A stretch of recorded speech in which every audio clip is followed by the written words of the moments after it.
Ahoj, môžem sa za teba pomodliť?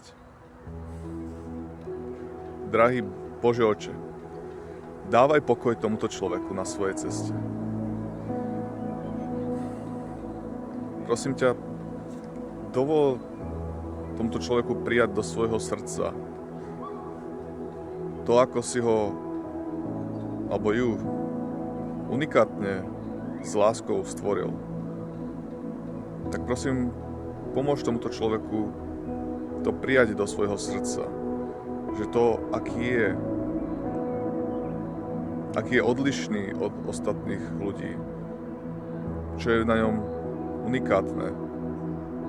S tým si ho stvoril s nejakým špecifickým, konkrétnym zámerom. Pane Bože.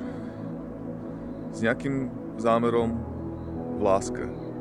Tak prosím, pomôž tomuto človeku prijať to, aký je, všetky drobnosti, ktoré môžu byť rovnaké alebo iné od ostatných. Tak, Pane Bože, prosím, pomôž tomuto človeku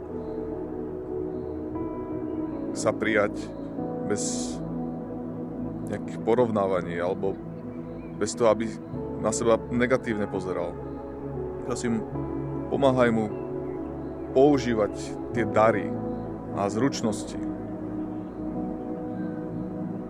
ktoré si mu dal na tvoju slávu.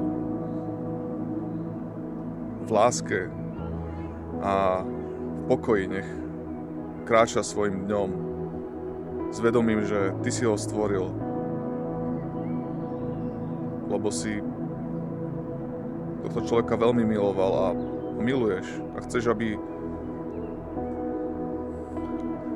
to, ako si ho stvoril, použil na dobro.